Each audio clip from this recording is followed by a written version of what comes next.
possibly the Vikings could be involved in Kirk Cousins trade discussions. The Vikings? You mean the Sam Darnold Vikings, the Daniel Jones Vikings, the Aaron Rodgers rumor Vikings? Kirk Cousins again? So listen, with quarterbacks, I got to see it to believe it. You can tell me a house is beautiful. I'd like to step inside. I got to see it for myself.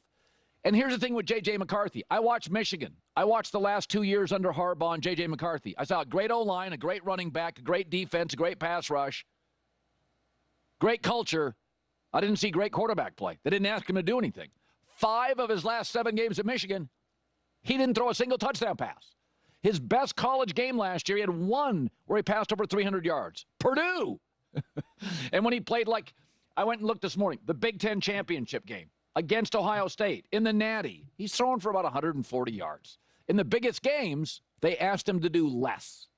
And so it's nothing against him, but it's like I'm watching Minnesota, Daniel Jones, Sam Darnold. They considered extending Sam Darnold. There's the rumors with Aaron Rodgers. Now Kirk Cousins. He's also had 2 surgeries to clean up the knee. I got to see it to believe it. I never bought into the hype. And one of the things I thought was interesting, there was, maybe it's because he played at Michigan. I don't know why. Maybe he's got a good agent. But there was a lot of hype a year ago in the draft. A year ago today, all you were hearing is, whoo, people are going to move up for J.J. McCarthy. They'll give up number 1 pick. Nobody did. The Vikings gave up like a 4 and a 5. There were 2 teams, and I had this very well sourced, that wanted to move up for Michael Penix. So be very careful pre-draft what you hear. Michael Penix, no. 2 teams tried to draft Michael Penix, and it couldn't get him. Atlanta did. So, and Atlanta had Kirk Cousins. They still drafted Michael Penix. So it's not like there was this mad rush to get J.J. McCarthy.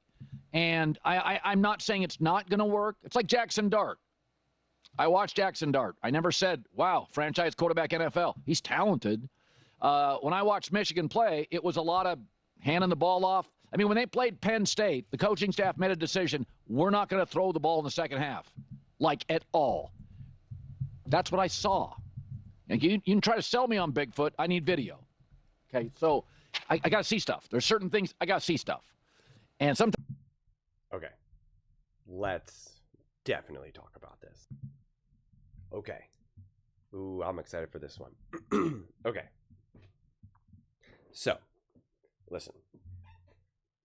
There's always some truth to some of these statements that are being made. Oh, the team's asking you to do less.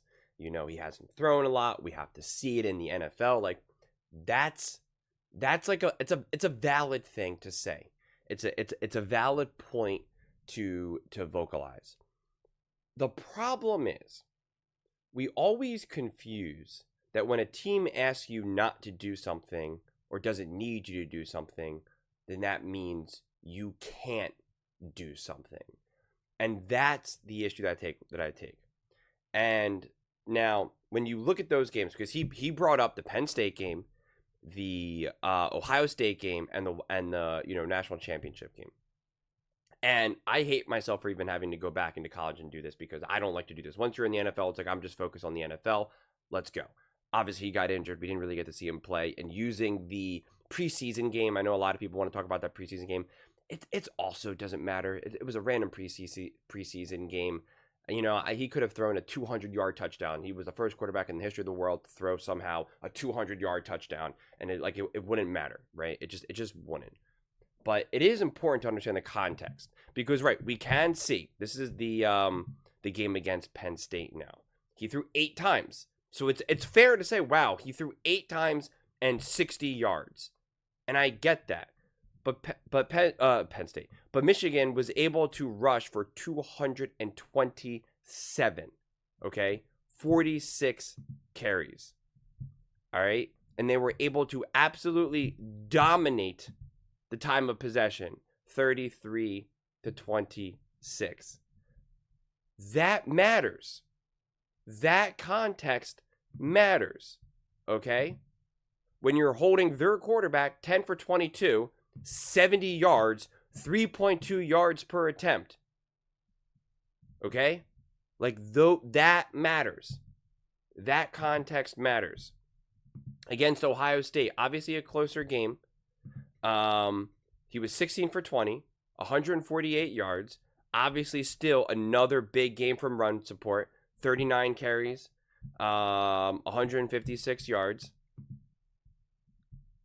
And then we can also see dominating the time of possession. At the end of the day in college, it's not about all the fun stats. It's not all about, what can we do? What player can we make look good? We got, it's just something that Harbaugh consistently understood is at the end of the day, it's just win. It's just win. Not trying to send a message. A lot of coaches try to send messages. Not trying to send a message. Not trying to play beyond who you are, and just getting the job done. And then again, here we are in the national championship, and it's like the score was 34-13. I remember that game. I remember that game better than I remember the other two games. And it was like never really a game, quite frankly. They didn't need a ton out of J.J. McCarthy. He went 10 for 18, 140 yards, and the game was in control. And so that's my point. There's so many other coaches who would be like, oh, hey, we're feeling pretty good. We're in control. Let's just let it rip. And then that is when you have a random fumble, a strip sack, a tough interception, a tip ball that gets tipped up, and now it gets, run back to the 10, and then the momentum starts to shift. And it was like, you don't need to do any of that. It was, we are in control. We are going to win this game. I don't care what the box score says. We're going to win the game. And that's all that matters. They were scoring fast in this game. They were up 34-13. And actually, I think they actually got, crushed in time of possession because they scored. And, oh, no, okay, so it was more even in that regard. And they obviously were up big. You didn't need a ton from Michigan in that regard. And yet they had the ball for the same amount of time, and yet Michigan had 143 more yards. And yeah, Washington had a lot more passing. And it's like, but who cares? Michigan was so much more efficient. 7.4 yards per pass, 5 with Penix. And so, yeah, he threw 51 times and lost the game. J.J. McCarthy threw the ball 18 times, won the game. So, I don't know. Even when we go back here, because I think he threw for a lot too. Yeah, McCord. 30 passes to McCarthy's 20. The guy who threw only 20 passes won. The guy who threw 30 lost. So you just can't always go by that. Can we say that J.J. McCarthy was the engine? He was the Mahomes of this team? Probably not. And that's okay. That's okay. It's okay to allow a team to win the games. You don't have to be the star. You don't have to be the star. You need someone who can play winning football, who understands, who's okay throwing the ball 8 times and do it with a big smile on his face. And someone that's not going to force the ball, that when it is time for you to throw, he's going to have to try to really prove, hey, I can let it rip. Let's go. Because you don't need it. In that game, you're averaging 5 yards per carry. This is where so many coaches outthink themselves.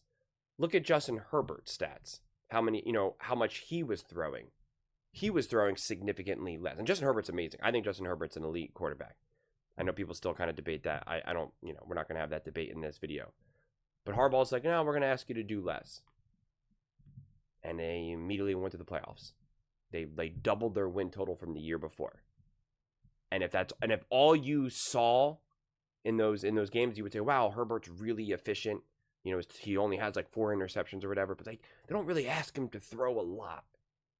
And when you don't need to, when you're winning game after game after game, right? Well, they're not in a ton of situations where he has to prove what he needs to do. This is his game log now. And just look how much they were rolling these teams. 30-3. Okay. And he threw for 280 yards. 35-7. He threw for 278 yards. Okay. 31-6. They don't really need much out of him. You're winning 31-6. Okay. He threw 13 times. 31-7. Okay. He threw 21 times, 214 yards. 45-7. Okay. 12 for 16, 156 yards. 52-10. Like, do you understand when you're rolling these teams, you only need so much here. You only need so much. 52-10, 52-7, 49-0. I mean, if anything, this is more of an issue of college football. The fact that you're just having so many of these matchups where it's just kind of like, what are we looking at here? But if we go to some of the closer games, some of the games that I didn't necessarily go over, let me see if I can bring out a good one pretty quickly here. Like an Alabama overtime game. Okay, they asked him to throw the ball 27 times. And he threw for 3 touchdowns, 0 interceptions, and a 63% completion percentage, 221 yards. That's pretty good. We already went through the OSU game. We could technically look at this game here. Let's bring this game up. This game was weirdly close and obviously unnecessarily close with Maryland. But an efficient 12 for 23, 141 yards, 6 yards per attempt, obviously through the interception. But they were still able to run the ball for 150 yards. Again, this was one of those kind of catch games, so probably not the perfect example to go through. But it was not like in this game they were like, uh-oh, we're in trouble. We're going to still just ask him to throw the ball 7 times now. Like, that was not the case either.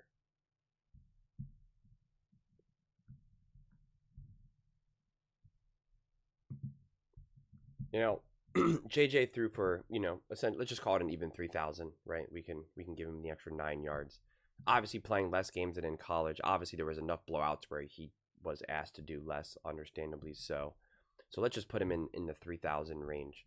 If we jump to the NFL and look at all the quarterbacks that are in this 3,000 yard window, or right below it, the Super Bowl winner Jalen Hurts at 2,900, Jordan Love, Kirk Cousins, Jaden Daniels, C.J. Stroud, Josh Allen, Matthew Stafford, Bo Nix, Brock Purdy, Justin Herbert, Aaron Rodgers, Patrick Mahomes. And again, many of these quarterbacks played more games than JJ. So I'm just not entirely sure why we're so obsessed with having quarterbacks throw a million times a game for thousands and thousands and thousands of yards when it often doesn't lead anywhere productive, unless you truly are, Tom Brady, Peyton Manning, etc., etc. It's just in modern NFL, it really proves to just not be the solution. Now, you have to be able to still win games that way, of course. And when you're asked to throw a lot, you need to be able to do it. It's not like you can be like, well, hey, we don't need you to throw a lot, so it's not important that you can throw a lot. Like, it's not like that's not the answer either. But they made similar things about Jalen Hurts, where they're like, oh, the Eagles, he doesn't throw a lot, therefore he can't. And then yet when you look at all the games that he's asked to throw the ball, and I forget exactly what it is, like 25 or more pass attempts or 300 more yards, and he wins all the time. He's got, he balls. He got, they were averaging a whopping like 2 yards per carry from his running backs in the Super Bowl. Jalen Hurts needed to throw the ball, and they won. He became Super Bowl MVP. So yeah, I don't know. It's a weird one, honestly. It's a weird conversation in this moment of time, especially when you look at some of these quarterbacks who had, like, watch. JJ McCarthy had 332 attempts. Okay? 332 passing attempts for 2,991 yards and a completion percentage of 72.3. So just remember, 332 attempts, 3,000 yards. 332, 3,000. So 300, 3,000, roughly. We got these other quarterbacks, again, who are in the 3,000s, and their attempts are 581. Patrick Mahomes, 581 attempts. 584, 504, 455, 541, 5. It's all 4. It's all 450 or higher to get to this 3,000 range. And obviously lower completion percentage. And again, it's the NFL compared to college, right? Let's not get that twisted. Comparing the college to the NFL will always be difficult. If it was easy, then the top 32 picks would be just home runs every single year, and it's obviously not the case. So it's always kind of difficult, especially when you're trying to look at things statistically, because we just don't really have the ability to now kind of go through all the moments in the tape. I don't have the patience to go pick out a random game in 2022 or 2023 and be like, look at this throw that J.J. McCarthy made. Like, it's just, what are we going to do here? But I think when you kind of put some of this in context, when you're trying to say, oh, they asked JJ to throw the ball less, therefore that's not good, and yet here he is having an efficient 300 pass attempts, 3,000 yards, 70+% completion percentage, and it's like, if he can continue that trajectory and continues to play at that level of efficiency, then where's the problem? Quite frankly, truly, where is the problem? Because I'm failing to see it. Quite frankly, I really am. And again, you're obviously talking about dealing with other college athletes here. And when we look at who J.J. McCarthy had to deal with, it's not like he had Justin Jefferson, Devontae. It's not like he's had these big time weapons, to catch the ball for him. But those are just my thoughts. I'd absolutely love to hear yours. What do you guys all think about J.J. McCarthy and the Minnesota Vikings? Do you believe Minnesota's all in on J.J.? Let me know in the comments below. I read every single comment. So whether you agree with me or disagree with me, either way, let's get in some discussions. Let's get in some fights. But ultimately, let's just have some fun. And please do consider subscribing. We are building an amazing community here, and I absolutely love to see you part of it. I want to build something that we all genuinely feel connected to. Something that we're really excited to be part of. I think we're all on our way to doing it. And please don't forget to give this video a thumbs up, as it really does help with the visibility and the algorithm. Thank you so much. See you next time.